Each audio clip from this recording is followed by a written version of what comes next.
Life Audio. Faith Over Fear is brought to you by Life Audio and is part of our Faith Toolkit series.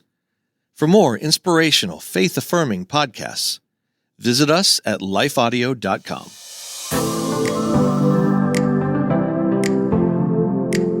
Hello.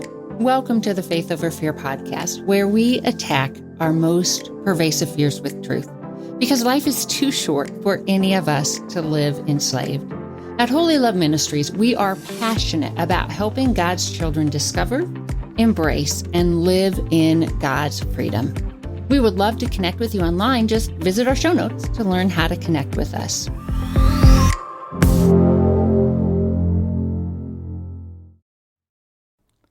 With so much going on in the world, in our lives, it's common to feel anxious and stressed. When you're dealing with anxiety, you're more apt to experience sleep difficulties.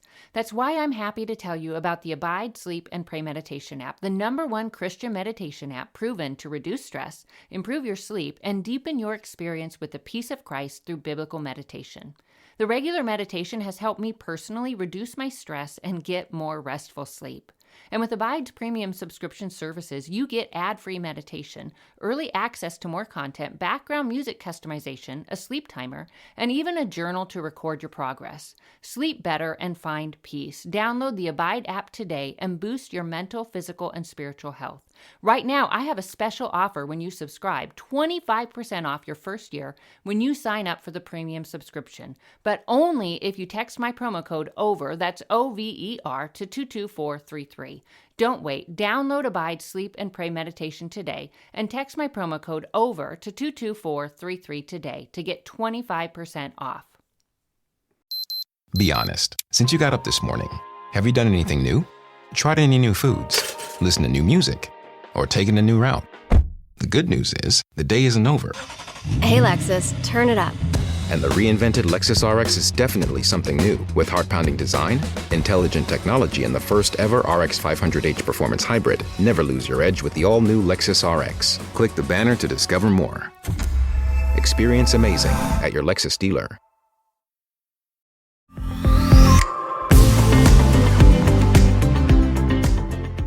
I'm Jennifer Slattery, and I'm wondering, how do you typically respond when life takes a major unexpected turn that severely challenges your ability to cope? Who are you more apt to turn to first? Yourself in a pick yourself up from your bootstraps and keep going sort of way, or to Christ? Many of us choose self-reliance and quickly formulate all sorts of plans and solutions we hope will rectify our crisis, help us heal from our hurts, and set us firmly upon that path we're so certain will lead to increased life. That might work for a while, but such behavior usually results in discouragement and increased dysfunction, especially when we turn to unhealthy coping mechanisms, whether that's numbing our emotions with busyness, social media, Netflix, alcohol, or some other addictive behavior. To find peace in the middle of life's most unpredictable storms, we need to rest in the one who remains bigger than our storm, Jesus Christ. And we might recognize this intellectually, but living in that place of surrender dependence, it can feel absolutely terrifying. And I know for our guest today, I know she went through that when Holy Love's Carol McCracken found herself wrestling with just all sorts of questions, I imagine, all sorts of fears and anxieties when her marriage began to implode. Mm-hmm. And initially she fought the chaos the only way she knew how, through self-reliance, but this soon led to self-destructive behaviors. Now, you may remember Carol from our previous episode titled Building a Faith That Stands, Part 2. Well, today she's back to share more on her personal faith-building journey, specifically related to how God met her in her painful, terrifying season, how he shined his light on areas that initially she wanted to keep hidden. Well, Carol, thank you for coming back today. You're so welcome. Glad to be here. So am I understanding correct? Like when God first met you in that really, really hard place, did it feel kind of like exposure and vulnerability? Oh, it was horrible. I came up trying to always fit in and be self-reliant and goal-oriented and pleasing to the Lord. And I was vulnerable. And I just don't do vulnerable very well. And I was raw.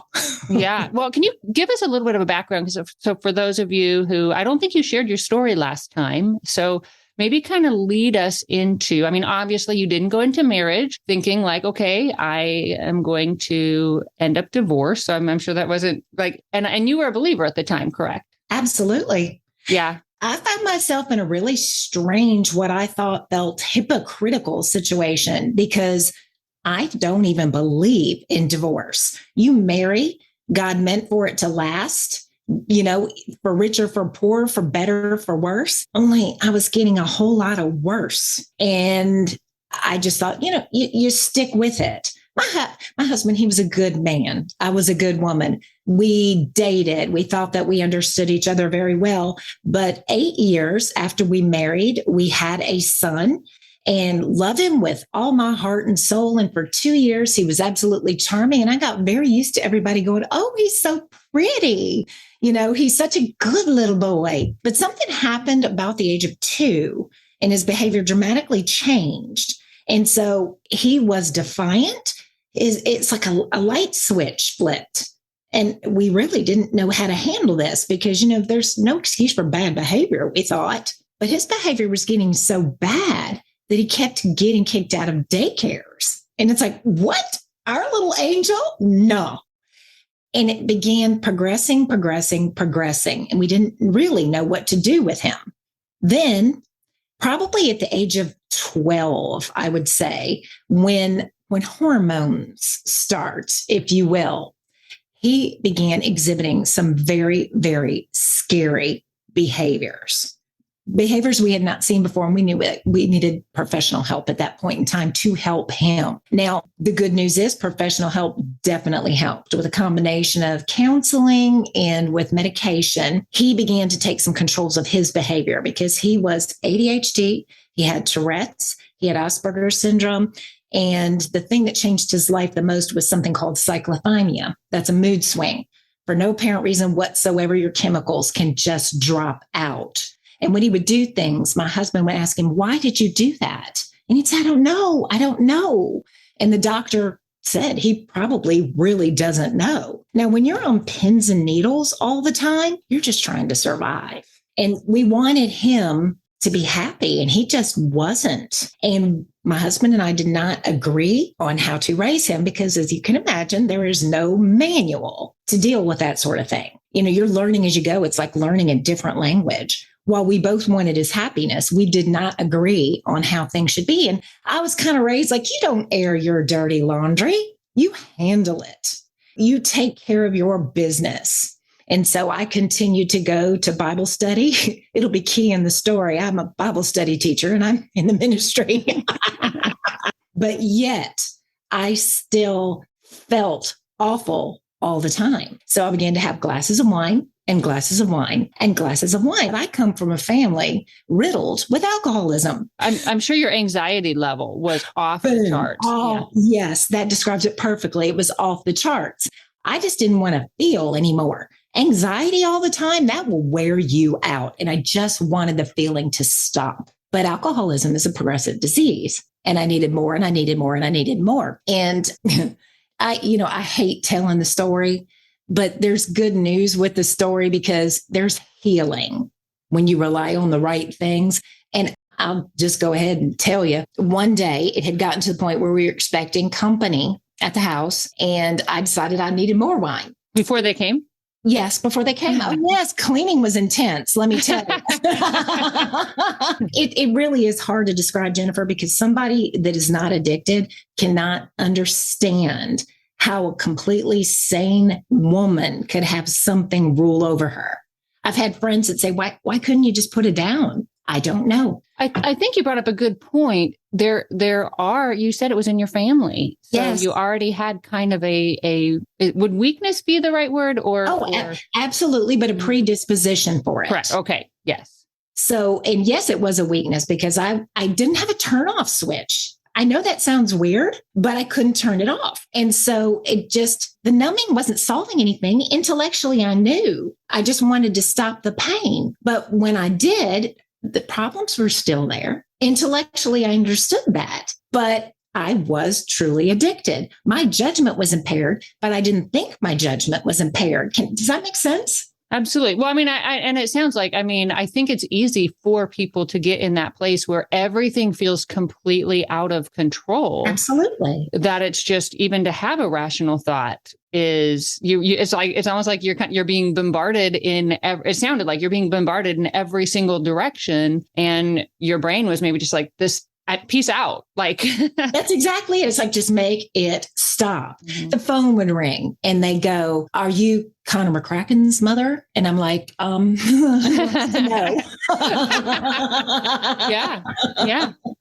And that's an awful feeling about your child. But my son would chuckle now because he recognizes the dark times that we moved through, but it was constant.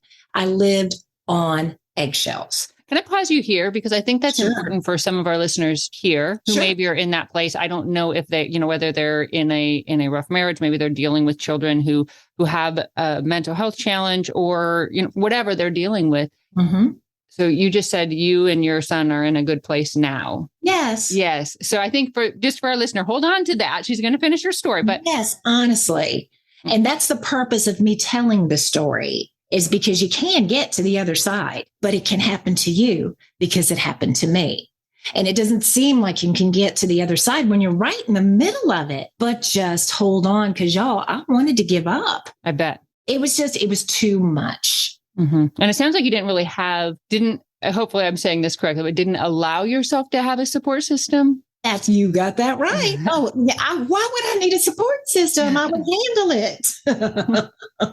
So I handled it in a very unhealthy manner. And that's what it is. And I'll tell you one thing, I sort of know in the back of my mind that I had a problem. And so I went to my pastor and I said, "Look, I feel like this is getting out of control." And we're friends. He cares about me. He thought that he was helping me. And he's like, "Carol, I just think this is a really big step." And I'm like, "Do you think I need to go to AA?" And he goes, "Nah." Boom. I'm like, score. It's not as bad as I thought. But it was. Mm-hmm. Well, so when did you start to recognize that it was becoming? So, obviously when you're drinking before you have company, I think that would. Yes. Maybe be it. But what were some things that made you realize, okay, I am no longer in the driver's seat of this situation?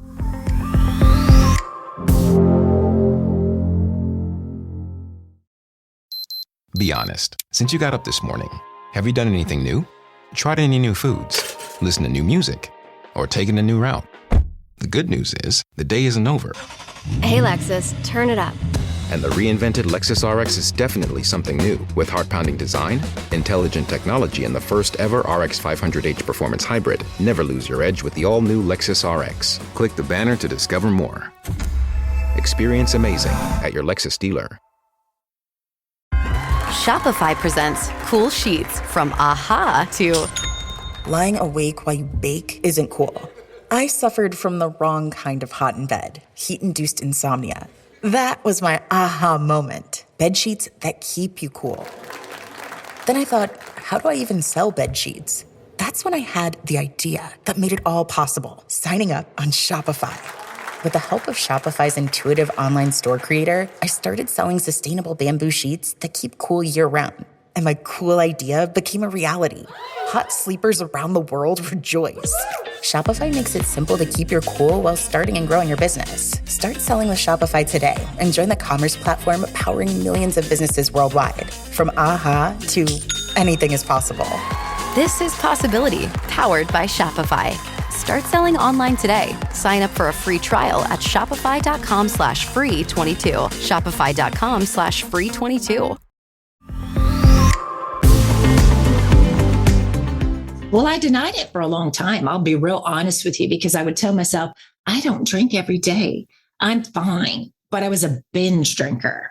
So when Friday came, I'm like, I earned this. Okay, I'm going to take care of it. And then I'm like, oh, I probably ought to just hide the bottle. I don't want to upset my husband. So did he know you were drinking? I'm sure he did. Okay. You can't hide that sort of thing, and he did his fair share himself, in all honesty. Only I did wine and he did beer.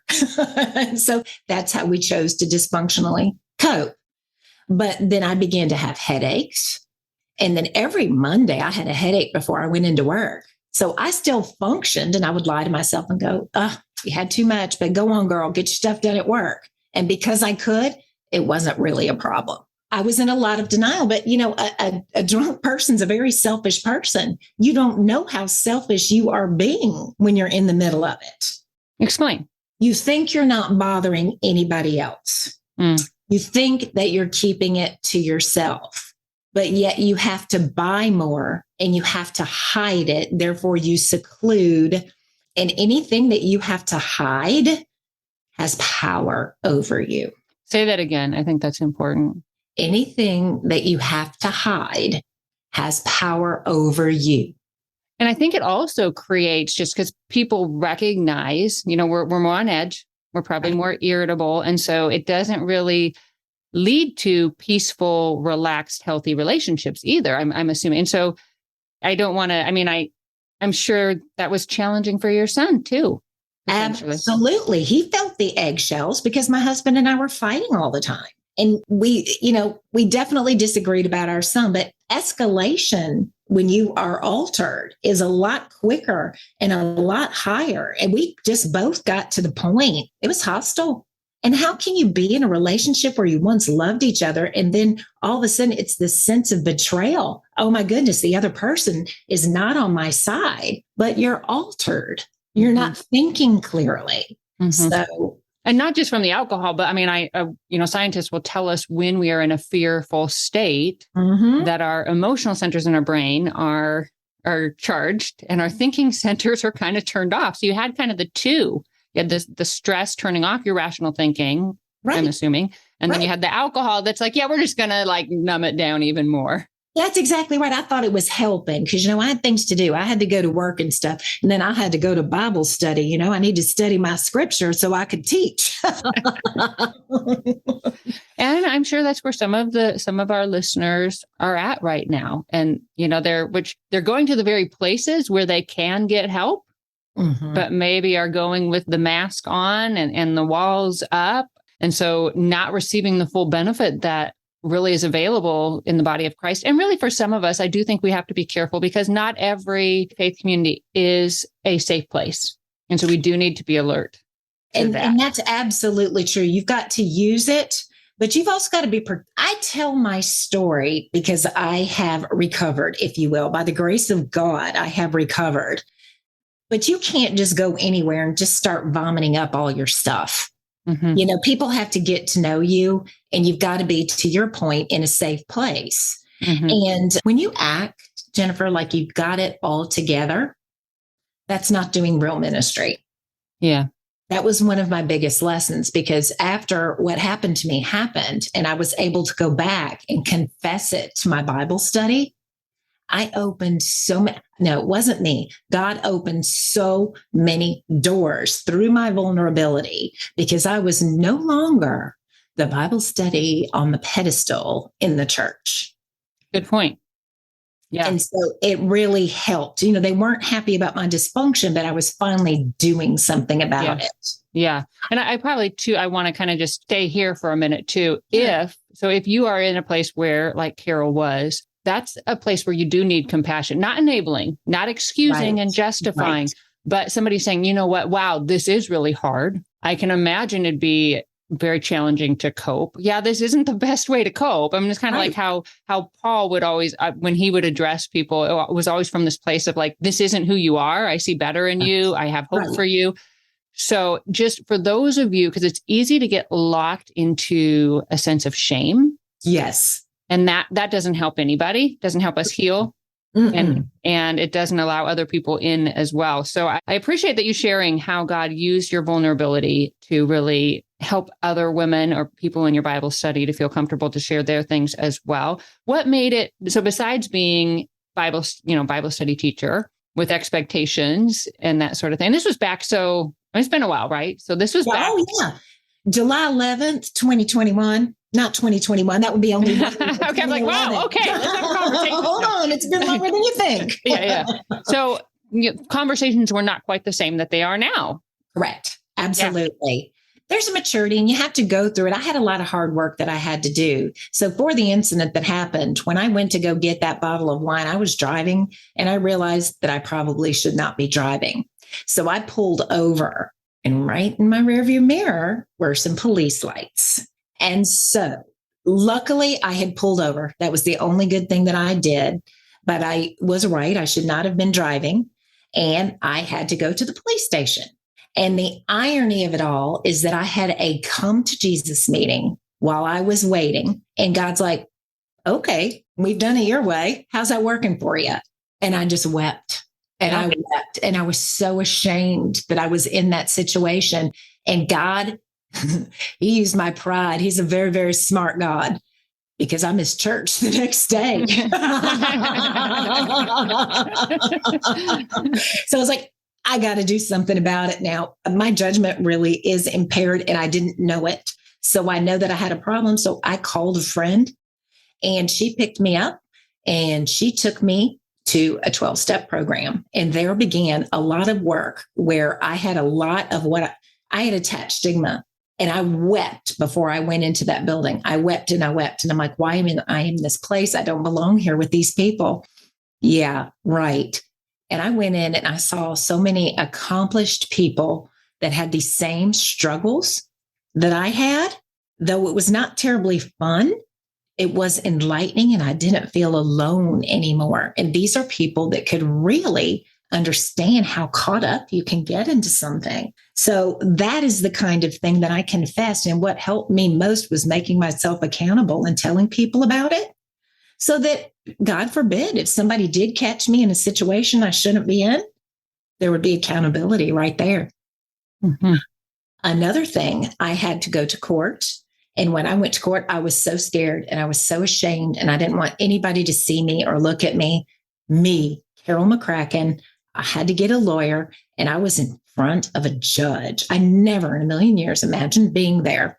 That judge looked at me and he said, "You've never done this before. Don't do it again. Goodbye." I almost passed out right there at the mercy that was shown me right there. I got all my money back from the bond, nothing on my record. And I just agreed right there, okay, God, you gave me a second chance. I will not blow it.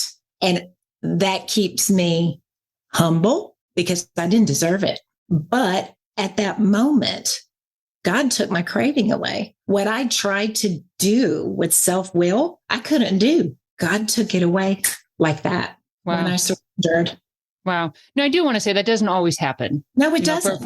And we don't know why God, in some instances, he's like, yeah, I'm going to heal in this instant, which that's a type of healing. And then others, he's like, we're going to walk through this together. It's going to take grit. It's going to take community. It's good. But you also went to AA and you got your, you opened up your support system and yeah. And I think too, also I do want to say one thing when you mentioned, you're thinking like, well, I'm not like those people. Right. And I want to speak to all of us who may hear Carol's story and say, okay, well, I don't struggle in that particular way. Right. And really, addictive behavior is addictive behavior. So whether when we're uncomfortable and we don't want to deal with our emotions and we don't know how to handle our anxiety and we're binge watching Netflix until 3 a.m. because we can't sleep, right. Or if we're working nonstop because we can't slow down so, I mean, there's a lot of ways that addictive behaviors can show up and addictive behaviors, they stunt our growth. Right. Our emotional maturity. Like we don't have to deal with emotions. So we don't learn to deal with emotions. They hurt our relationships. They hinder our relationship with Christ. They for sure hinder our calling because even if we think we have it so well hidden, people can sense, I think, when we're not free. Absolutely. Yeah. Absolutely. You just know people can't keep it hidden. You think you're hiding it in the middle of it. People know. They just do. Mm-hmm. So what are some ways then, so you may have taken your craving for alcohol, but you still had, I'm assuming your world didn't immediately resolve the storm of your world. No, because the problems were still there that I had to deal with. We still had a child that was walking on eggshells. What do we do for him? He needed stability. And what did that look like? I quit drinking. My husband did not. 50% of marriages do not survive that. And I was one of them. And so when you say, I'm sorry, so you mean when, like if there were two drinking partners and then one stops drinking and the other continues, that part, or okay. Yes, that's exactly right. Thanks for the clarification. Because, the other person might not think they have a problem. They continue on in the self-destructive behavior. And that's hard for the relationship. Well, and you can't really relate if somebody's not there half the time. That's exactly. Whether that's because they're drunk or checking out in some other way, that definitely would make relational intimacy impossible. Absolutely. We couldn't really talk, that sort of thing. I can remember my husband saying, well, you should have made me go to AA. You can't do that. The person, you have to want to surrender. I can't make somebody else surrender. And so there's good news there too. So I'm glad you told everybody to hang on, because my problems were still there. And part of it was the marriage. It had grown so dysfunctional that we were not helping our child.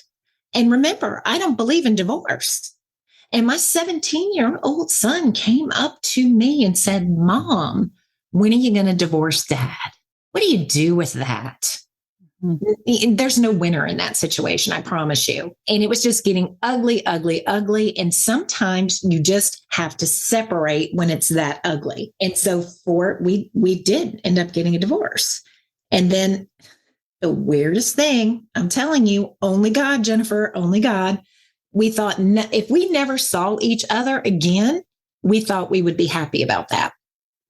And then my son had made a decision that I felt his father should know about several years later, because my son was not speaking to my husband. Because he was still drinking at that time? Yes, absolutely. Which is hard for a child, adult child or teen child at any age. Yeah. When you see that's going, he just wanted the pain to stop with all of that kind of stuff. So that was his way. Well, I called my husband and asked him if he wanted to go to dinner and hear about our son. I felt prompted to do it, and I was so nervous. Long story short, because of the common interest of raising a son together, God allowed us to be friends. Wow. And so we never thought that would have happened. Honestly, only God could do something like that. I'm not sure that either one of us still wants to be married again, but we love each other. We shared a child together. And I'll just tell you, this is just funny. You got to realize this is Alabama. Okay. So living by myself, my husband decided that I needed self-defense. I called him my husband, slip of the tongue. My ex-husband decided I needed self-defense. And he lives kind of out in a remote area, and he taught me to shoot for self-defense. I realize everybody's not into that, but I don't want to shoot anybody but a target. I'm good. He taught me too well. And he cracked up and he said, it's a good thing I didn't teach you this in our old days. All of that to say, it is ironic, dark humor of we're friends now. Mm-hmm. So we have a common interest in our son. We probably see each other once a week, but there's some healing. It's dark humor. It's a funny story to us in the middle of Alabama. People don't condone shooting. I'm not a proponent of that. Target shooting is my deal, but it's a nice little story to show you how you can bond and be friends over a common interest. And I feel very blessed about that.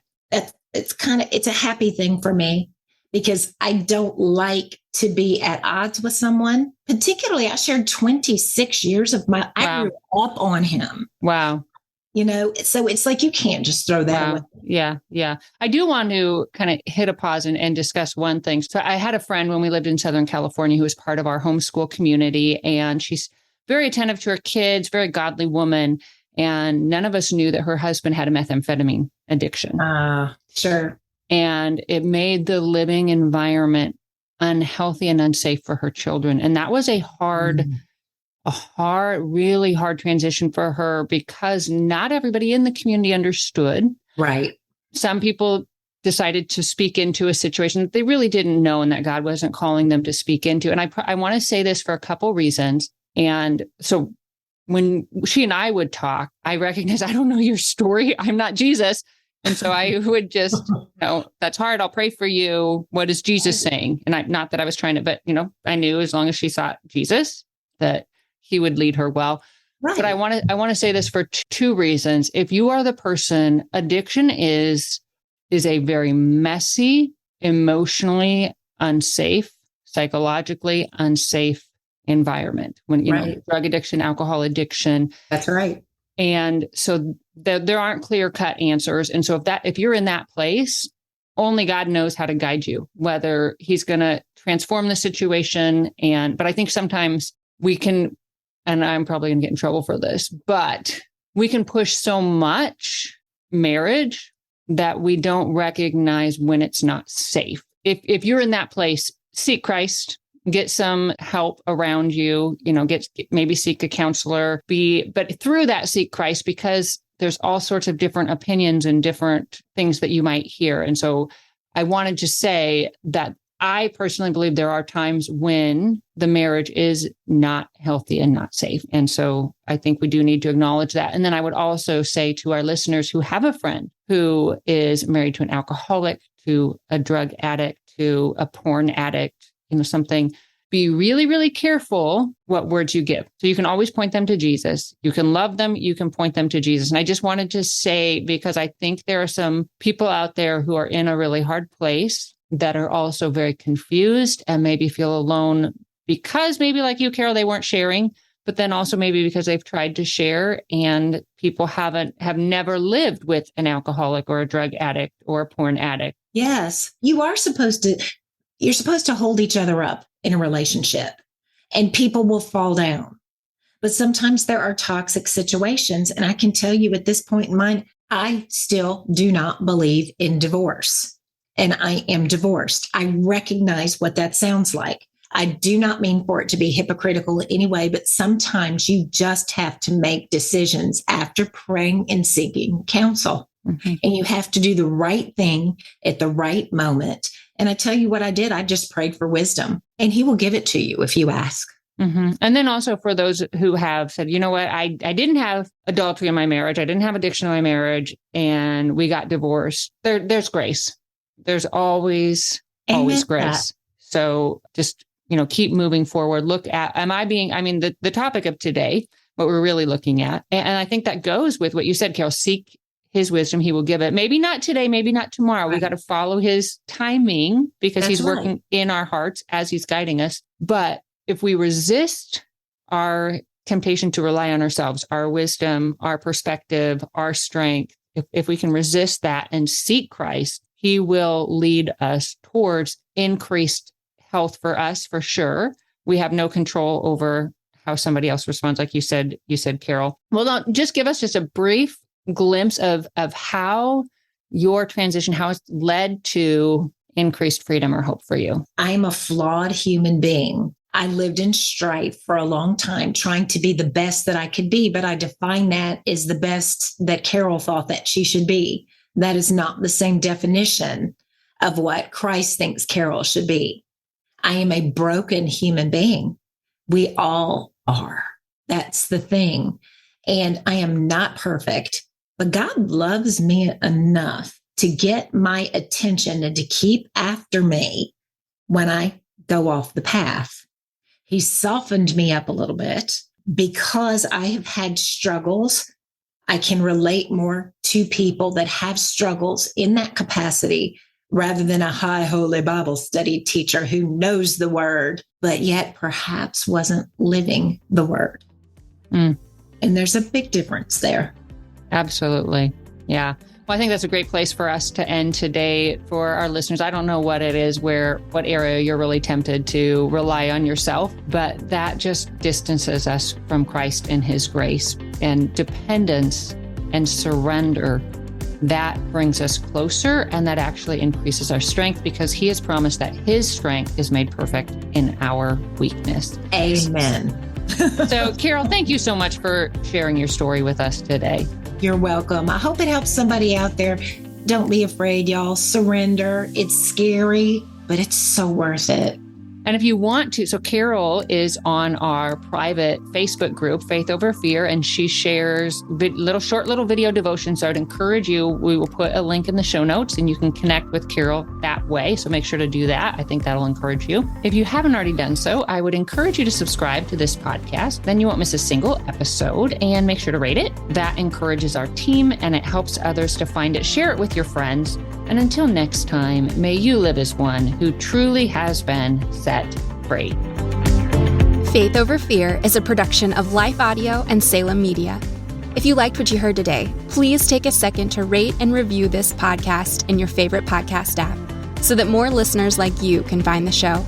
For more faith-filled, inspirational podcasts, visit us at lifeaudio.com.